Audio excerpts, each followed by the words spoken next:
Nous allons prier pour commencer ce programme. Éternel Dieu Tout-Puissant, ta parole nous dit, on ne met pas une lampe sous un boisseau. Au contraire, on le place sur un chandelier pour éclairer toute la maison, afin que tout ce qui entre soit éclairé.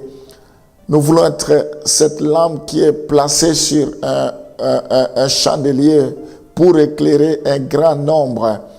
Nous sommes la lumière du monde. Je voulais dire, nous sommes le sel de la terre. Nous prions, Seigneur, pour que notre vie puisse impacter le monde, que notre vie puisse influencer le monde, que tout genou fléchisse, que toute langue confesse que tu es le roi des rois. Nous voulons te recommander toutes les personnes que nous allons rencontrer, Seigneur, tout au long de la journée, que ce soit des personnes que tu auras placées au devant de nous pour que nous puissions leur parler de toi. Dans le nom de Jésus, nous bénissons cette journée, Seigneur. Nous prions pour qu'elle soit une journée exceptionnelle, une journée pleine de grâce. Il n'y a pas de jour qui se ressemble devant toi. À chaque jour suffit sa peine. Sois béni, dispose nos cœurs pour que nous puissions écouter ta parole. Ouvre nos yeux spirituels, nos oreilles spirituelles, pour que nous puissions exploiter ta gloire, manifester ta gloire, que nous puissions voir, vivre ta gloire, que ton Shekinah nous enveloppe à ce moment, que l'onction de Dieu soit au rendez-vous. Dispose nos cœurs ce matin, sois béni à jamais, au nom de Jésus, nous t'avons ainsi prié. Amen. Hébreux chapitre 5, le verset 11 à 14. Hébreux chapitre 5, le verset 11 à 14. Hébreux chapitre 5, le verset 11 à 14. Nous avons beaucoup à dire là-dessus et des choses difficiles à expliquer parce que vous êtes devenus lents à comprendre. Vous, en effet, qui depuis longtemps devriez être des maîtres, vous avez encore besoin qu'on vous enseigne le premier rudiment des oracles de Dieu. Vous en êtes venus à avoir besoin de lait et non d'une nourriture solide. Or, quiconque en est au lait n'a pas l'expérience de la parole de justice, car il est un enfant. Mais la nourriture solide est pour les hommes faits, pour ceux dont le jugement est exercé par l'usage à discerner ce qui est bien et ce qui est mal. Nous voyons ici, nous devons aimer la parole de Dieu, la lecture de la parole de Dieu. Nous ne devons pas rester seulement au lait, nous devons chercher également la nourriture solide. Nous devons être des hommes faits. Donc le premier moyen pour que nous puissions croître spirituellement, c'est la lecture et l'étude de la parole de Dieu. Quelles que soient nos occupations, nous devons dégager un temps pour lire la parole de Dieu.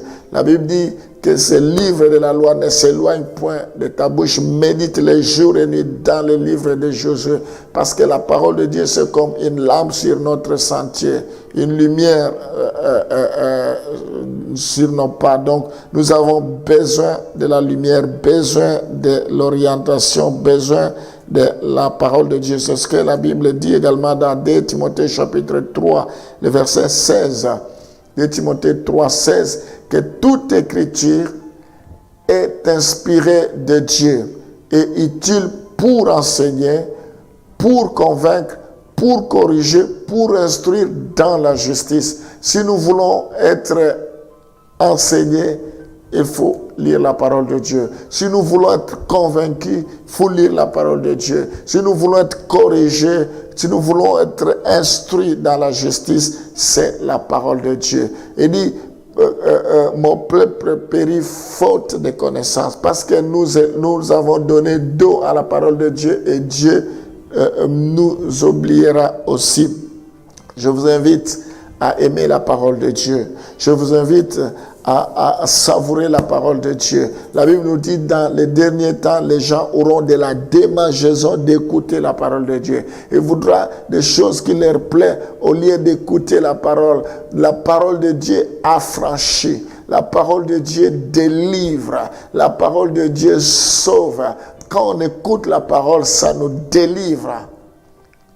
Si le Fils vous a franchi, vous serez réellement libre. La Bible dit au commencement était la parole. Cette parole s'est faite chair. Cette parole était avec Dieu. C'est la parole qui a créé toutes choses. C'est la parole qui guérit, qui sauve. La vie et la mort sont au pouvoir de la langue. Nous devons aimer la parole de Dieu. Dans la Bible, il y a plus de 33 000 promesses. Quelle que soit notre situation, nous devons aller nous appuyer sur la parole de Dieu. Prier selon la parole de Dieu pour vivre notre miracle. Gloire au Seigneur. Éternel, je prie pour que nous puissions nous attacher à ta parole parce que c'est le moyen par excellence pour que nous puissions grandir.